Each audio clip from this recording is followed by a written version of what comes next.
শুনছো? কি হইছে? আমার আব্বু ফোন দিছিল। কেন শীতের পিঠা পাঠাবে? আরে না, আব্বু হঠাৎই অসুস্থ হয়ে পড়ছে, ডাক্তারকে দেখাতে গেছিল। আচ্ছা। এবার ডাক্তার অনেক টাকা টেস্ট দিছে, আব্বু 10,000 টাকা শর্ট পড়ছে। তুমি আব্বুকে 10,000 টাকা ধার দিতে পারবা? মাসের আজকে কয় তারিখ? 26 তারিখ। এখন মাসের শেষে আমার কাছে কি টাকা আছে, এখন আমি কিভাবে দেবো বলো? মানে থাকলে দাও না, আব্বু ধার চাচ্ছে, আব্বু সামনের মাসে বেতন পেয়ে তোমাকে দিয়ে দেবে। আমি বললাম না এখন আমার কাছে টাকা নেই, আমি কিভাবে দেবো? আর একটা কথা আমি বুঝে উঠতে পারি না, তোমার আব্বুর কিছু হয়ে পারে না, আমারে বলা লাগে কি জন্য? তারও তো একটা ছেলে আছে, তাকে বলবে। তুমি জামাই বড় ছেলের সমান, আমার ছোট ভাই তো ছোট, ওর এখনো পড়াশোনাও শেষ হয়নি, ও কি ইনকাম করে যে ওকে বলবে? তা ঠিক আছে, আমার মাসের শেষ, আমি এখন দিতে পারবো না। আসলে আব্বুর খুব দরকার ছিল। আমি বললাম তো আমি পারবো না। তোমার কে ছোট ফোন ভাই দিছে? ফোন দিচ্ছে। তো কথা বলো, রিসিভ করে কথা বলো। হ্যাঁ রবিন,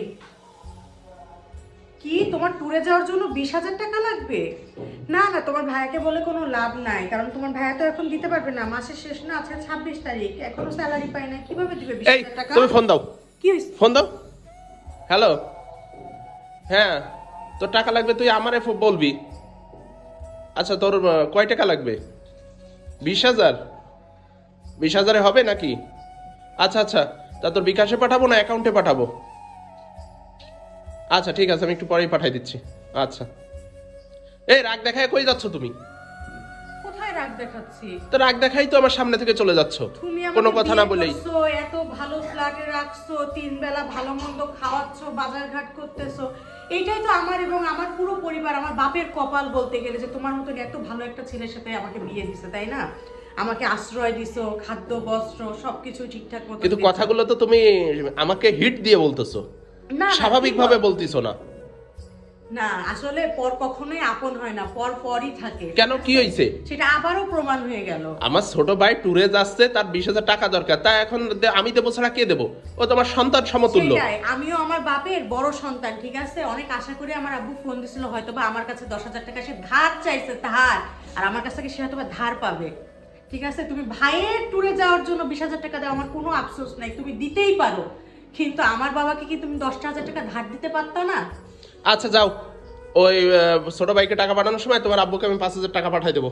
কত? 5,000 টাকা।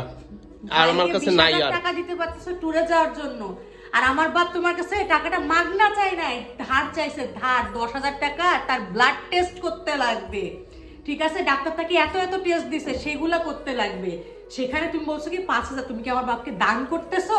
কেন, আমি দান করার কথা বলছি, আমার কাছে আর নেই তো। এখন যে তোমার ভাইয়ের কথা উঠে আসলো, এখন তুমি তাড়াতাড়ি বলো যাও তোমার বাপকে 5,000 টাকা দেবো, থাক, দরকার নাই, তাতে যদি আমার বাবার চিকিৎসা না হয়, না হোক, ঠিক আছে? কোনো প্রয়োজন নাই এরকম টাকার। বললাম তো 5,000 টাকা দেবো, তুমি তারপরেও রাগ দেখাই চলে যাচ্ছ কি জন্য?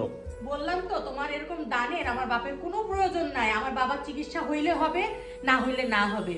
আসলে পোড়া কপাল আমারই, যে আমি কেন ইনকাম করি না, আজ আমি ইনকাম করলে আমার বাবার এই দিনটা দেখতে হইতো না। এই হচ্ছে মহিলা মানুষের স্বভাব, রাগ দেখাই চলে যাবে। কেন, আমি 5,000 টাকা দিতে চাইছিলাম, 5,000 টাকা নিলে হতো না? রাগ দেখায় আমার সামনে থেকে চলে যাবে।